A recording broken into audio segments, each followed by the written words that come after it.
मराठी नववर्षाचे स्वागत आणि स्त्री शक्तीचा सन्मान करण्याच्या उद्देशाने भारतीय जनता पार्टी महिला मोर्चा विमाननगर सोमनाथ नगर मंडळाच्या वतीने गुढीपाडव्यानिमित्त एका विशेष बाईक रॅलीचं आयोजन करण्यात आलं होतं।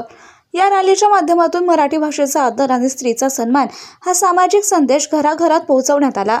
विमाननगर सोमनाथ नगर मंडळाच्या अध्यक्षा शशिकला जगताप यांच्या संकल्पनेतून आणि नेतृत्वात ही रॅली काढण्यात आली। पारंपरिक वेशभूषा, डोक्यावर फेटा आणि दुचाकी स्वार झालेल्या 50हून अधिक महिलांनी या रॅलीत उत्स्फूर्त सहभाग नोंदवला। रॅलीच्या संपूर्ण मार्गावर महिलांचा उत्साह वाखाणण्याजोगा होता। या रॅलीची सुरुवात M28 येथून अत्यंत उत्साही वातावरणात करण्यात आली। परिसरातील प्रमुख मार्गावरून फिरत ही रॅली स्वामी समर्थ मठ येथे पोहोचली, जिथे रॅलीचा रीतसर समारोप करण्यात आला। जय भवानी, जय शिवाजी आणि मराठी नववर्षाच्या शुभेच्छा देणाऱ्या घोषणांनी परिसर दुमदुमून गेला होता। या रॅलीच्या यशस्वी आयोजनात आशा भोसले, सुनीता चव्हाण आणि सुरेखा शेडगे यांनी सक्रिय सहभाग नोंदवत मोलाची भूमिका बजावली। या प्रसंगी बोलताना आयोजकांनी सांगितलं की नवीन पिढीला मराठी संस्कृतीची ओळख करून देणे आणि महिलांनी प्रत्येक क्षेत्रात पुढे यावे हाच या रॅलीचा मुख्य हेतू होता। समारोपाच्या वेळी सर्व उपस्थित महिलांनी एकमेकींना गुढीपाडव्याच्या आणि मराठी नववर्षाच्या शुभेच्छा दिल्या। अत्यंत शिस्तबद्ध आणि मांगल्याच्या वातावरणात ही बाईक रॅली पार पडली। मी शशिकला अविनाश जगताप, आपली वडगाव शहरी मतदारसंघाची मी अध्यक्ष आहे। तर आम्ही आमच्या भागामध्ये आतापर्यंत कोणीही महिला बाईक रॅली काढली नव्हती। त्यासाठी आम्ही आता हा प्रयत्न केलेला आहे की आम्हाला बाबा महिलांसाठी एक रॅली काढायचीच होती पहिल्यापासून। तर त्यासाठी आम्ही सगळ्या महिलांना घेऊन आलो आणि आपल्या ह्या सगळ्या महिला ज्या आहेत त्या सगळ्या आपल्या बीजेपीच्या कार्यकर्त्या आहेत।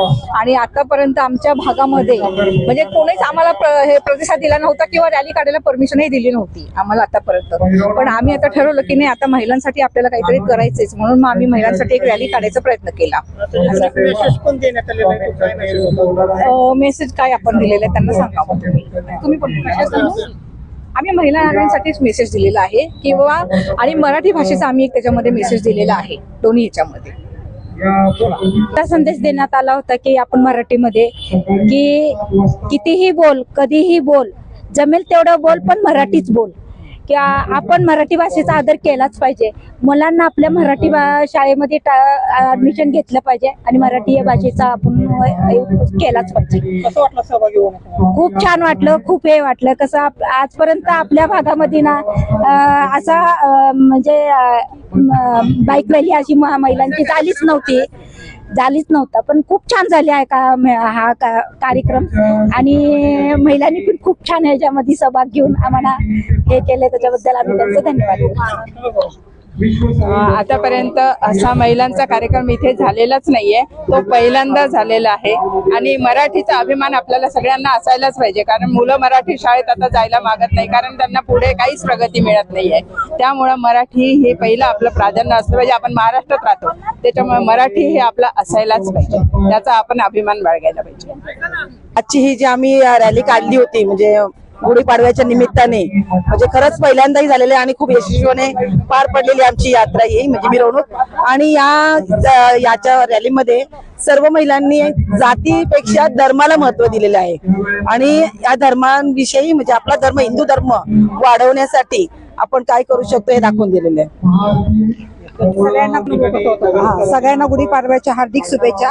ही रॅली काढली, महिलांचा उत्स्फूर्त प्रतिसाद होता। सगळ्यांनी छान तयार होऊन आल्या होत्या आणि आनंदाने भाग घेतला होता आणि दूरवरून लेडीज आल्या होत्या। आणि रॅली ज्यांनी भाग घेतला नव्हता कधी, त्यांनी पहिल्यांदा भाग घेतला आणि त्यांना खूप छान वाटलं आणि त्यांचे अनुभव पण खूप छान होते।